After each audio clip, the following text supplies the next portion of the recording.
बिस्मिल्लाहिर्रहमानिर्रहीम।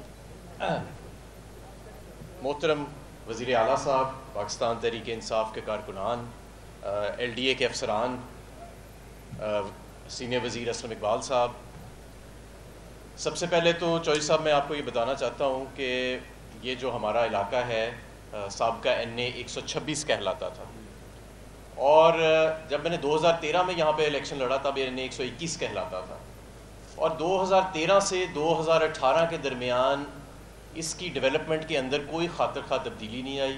यहाँ पे मुस्लिम लीग नून के एक रुकन थे जो इलेक्ट हुए थे, 2 यहाँ पे मुस्लिम लीग नून के MPs थे जो यहाँ से MP इलेक्ट हुए। वो उनके पास 5 वजारतें भी थीं, सूबाई 5 वजारतें भी उनके पास थीं, लेकिन अल्हम्दुलिल्लाह अभी हमारी 5 साल की मुद्दत तो मुकम्मल नहीं हुई। 2018 से 2022 अभी 1 साल की मुद्दत पड़ी है, लेकिन 4 साल के अंदर इस हलके के अंदर, जिसमें सब्ज़ाज़ार, गुलशन रावी, बाबू साबू, समनाबाद, चौक यतीम खाना, ये तमाम इलाके जो हैं ये आते हैं। कुछ बंद के नीचे का इलाका, शाहीनाबाद का इलाका इसके अंदर आता है, पकी ठठी का इलाका इसके अंदर आता है।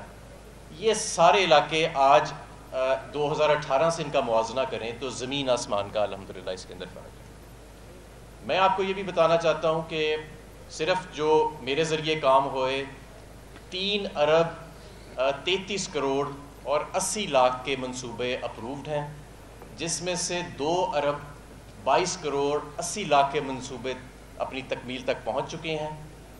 1 अरब रुपए से ज़्यादा के मंसूबे अभी अंडर एक्सिक्यूशन हैं, और चौधरी साहब अभी मज़ीद आपने 1 अरब रुपए के मंसूबे जो हैं वो यहाँ पे अनायत फरमाए हैं मुझे, जिसके अभी मुख्तलिफ टेंडरिंग प्रोसेस जो है उसका है। और मैं समझता हूँ कि लाहौर की तारीख़ में ये रिकॉर्ड होगा, और ख़ास तौर से जब से चौधरी परवेज़ इलाही साहब वज़ीर आला बने हैं तो मैं समझता हूँ कि जिस तेज़ी के साथ अब मसाइल, और जिन इलाकों के अंदर वसाइल माजी में कम दिए गए, वहाँ पे अब जिस तेज़ी के साथ मसाइल हल किए जा रहे हैं, इसकी पहले हमें नवीद नहीं मिलती, और इसके चौधरी साहब आप खराज तहसीन के मुस्तहिक़ हैं। मैं ये भी बताना चाहूँगा चौधरी साहब कि यहाँ पे हमारे हलके के 4 मेन चौक हैं, तो सिर्फ हमारे हलके के तो नहीं, लाहौर पूरे के सबसे बड़े चौक वही हैं। एक चौक यतीम खाना है, एक चौक बाबू साबू है, एक मोड़ समनाबाद है, और एक गुलशन रावी का ये T जंक्शन जिसका आज आपने जहाँ पे हम गए थे, डबल सड़कों का चौक उसे कहते हैं। पिछले साल हमने बाबू साबू चौक की रीडिज़ाइनिंग मुकम्मल की, और वो टेढ़ा मेढ़ा सा चौक था मोटरवे से उतर के, और इतनी शानदार मोटरवे, और नीचे आप उतरे तो क्योंकि गरीब लोग जो थे वो यहाँ रहते थे तो उसकी वजह से इसका नहीं तवज्जो दी गई, तो एक तो उसको मुकम्मल किया गया। और चौक यतीम खाना जिसके ऊपर से इतनी महंगी ऑरेंज ट्रेन गुजरती है, वो नीचे से बिल्कुल उसका बुरा हाल था, उसको भी हम मुकम्मल कर चुके हैं। और सुई गैस, और जितने मैंने आपको काम गिनवाए, सुई गैस और बिजली के काम जो इस इलाके में हो रहे हैं वो इसके अलावा हैं, और वो भी तकरीबन कोई 1.5 से 2 अरब रुपए के काम हैं जो हमने यहाँ पे मुकम्मल करवाए हैं। आखिर में मैं सिर्फ एक बात कहना चाहूँगा, क्योंकि मीडिया सारा यहाँ पे मौजूद है, कि इस वक्त पूरे पाकिस्तान की नज़र मईशत के ऊपर, और कल हमने जिनीवा के अंदर देखा कि सारी दुनिया ने, हम शुक्रिया भी अदा करते हैं कि जो सैलाब ज़दगान हैं उनकी मदद के लिए फ़ंड्स दिए, लेकिन अभी समझने की ये ज़रूरत है कि हमारा माशी मसला, ये जो 8 अरब डॉलर की ये बात कर रहे हैं कि हमें फ़ंड्स मिले, इनसे हल नहीं होगा।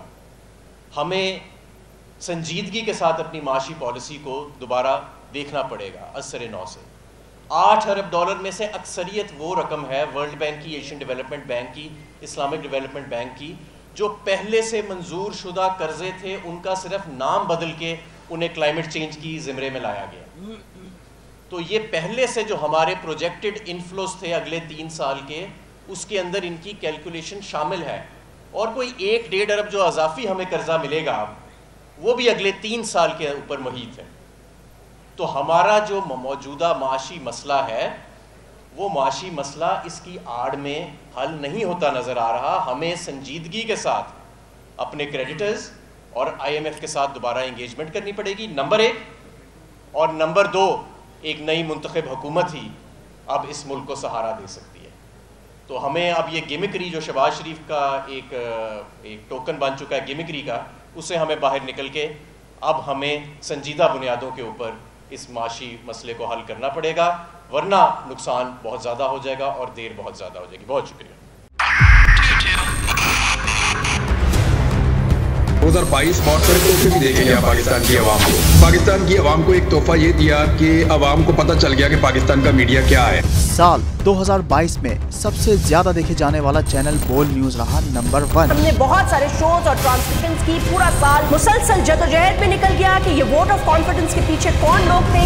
توڑے ریٹنگ کے سبھی ریکارڈ. سوشل میڈیا پر بھی سب سے زیادہ تیزی سے 2.4 بلین ویوز کا سنگ میل عبور کیا. اینکرز کو بھی عوام میں سب سے زیادہ مقبولیت ملی اور سوشل میڈیا پر بھی بول رہا سب پر بھاری. سبسکرائب کریں اور بیل دبائیں تاکہ کوئی خبر رہ نہ جائے.